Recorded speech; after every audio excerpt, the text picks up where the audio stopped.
The end of an era. Well, that's one of those bookends, right? When it starts and when it ends.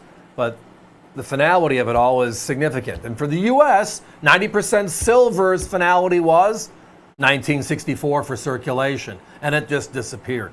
1980, silver goes to $50 an ounce, and it disappears even further. Well, the good news is tonight, we have the trio back, P and D. 6 silvers, and look at this crazy price. So in 1964, the 3 silver coins in circulation were the Roosevelt dime, the Washington quarter, and then the Kennedy half dollar. First year of issue on the Kennedy. They made them at the Philadelphia and Denver Mint for circulation. That was it. 1965, we pull silver on the dimes and the quarters. The Kennedys continue to 1970. Everything's clad in 71. So the last of the 90 percenters is 1964, and that's what we have here. The top row are the P's front and back. The bottom row is the D's front and back. So it's 3 P's, 3 D's, 6 coins in all. Anybody looking at that price yet? That's $59.95 for all 6 coins. This is one crazy deal, one special deal. Now, the other fun thing about these is, right there, the quarter, the D mint mark is above the E and the R in quarter on the bottom. On the dime, above the word 1, right on the bottom left-hand side of the torch is the D mint mark. 1964's, the mint mark was on the reverse of the coin. Starting in 1965 forward. Always on the obverse, still that way today. Just one of those other small tidbits that makes this fun. But these 90% silvers, the competition sells the 2-piece set of dimes for $18 and change each, 36 bucks. They sell the silver quarters for $34 to $35 each. Each. That's 69 bucks. And then last but not least, the 64 Kennedys. My competition's at $49.95 each today. Each at 100 bucks. You add up the 6 silver coins in this beautiful set, and they're at 200 and change.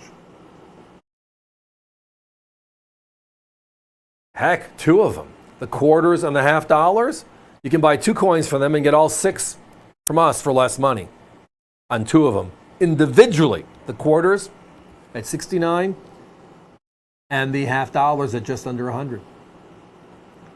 But it's an important part of our history.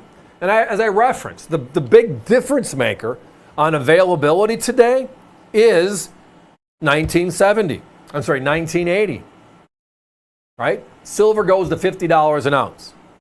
Now, I was a paper boy in the 60s. That's why I got my collecting started.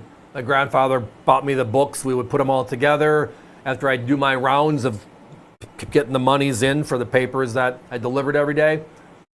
And fill in these holes. And the silver coins, throw into a bin, right? The clads, put in the circulation, go back to the bank. So when you have silver at $50 an ounce, which means a 90% Kennedy half dollars melting at give or take 20 bucks each, and you put it there for 50 cents, what a crazy deal, right?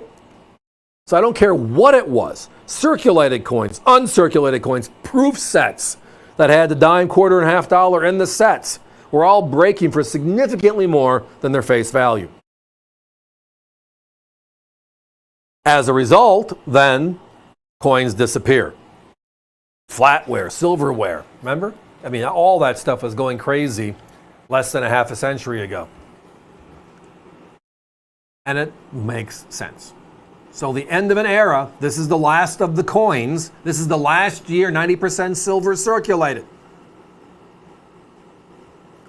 which ended a long streak in U.S. coins. Right? In 1793, we put a copper half cent and a copper cent in the circulation, and silver followed shortly thereafter.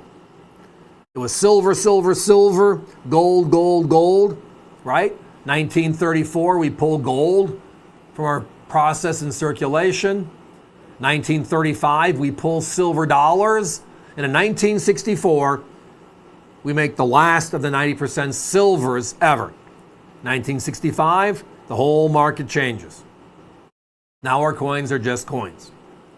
At this time in history, our silver coins were silver to the value of the denomination. What a fun process, what a fun story. So again, the reverse in 1964 is where the D is. Again, above the A and the L in half on the Kennedy, above the E and the R on quarter on the Washington quarter, and above the word 1 to the left of the torch on the dime. That's the D, or if you have no mint mark, the Philadelphia version. Philadelphia and Denver, the only two mints striking these at that time. So we have the 3 Philadelphias, the 3 Denvers. It is a 6-coin set in all. So let's just do the math. 6-coin set divided by $59.95 means we're under $10 a coin, no matter what size it is. The competition is over 18 on just the dime. They're over 30 on the quarter and over 40 on the half dollar individually. Guys, let's give me that 30-second clock if you don't mind, please. Good question. Yes, the 6 coins come encapsulated, as you see on your screen, to protect them. They also come in a presentation pouch to store them however you would like to work. The capsules, you can take it apart with fingernails or a small knife if you want to put them in the albums or other types of things. Absolutely. But this one tonight is about the end of an era, the last of the 90%ers. It's not just a coin, it's all of them. The P's and D's in circulation at that time. Again, these are uncirculated specimens. However, it is a P and a D by denomination. 2 dimes, 2 quarters, 2 half dollars, 6 in all. Our price is $59.95 for them all. This is one of our crazy deals of the night. What a crazy value. Glad you could join us. Operators are a bit busy. I think you understand why. Patience is a virtue, but it is time for us to be moving on.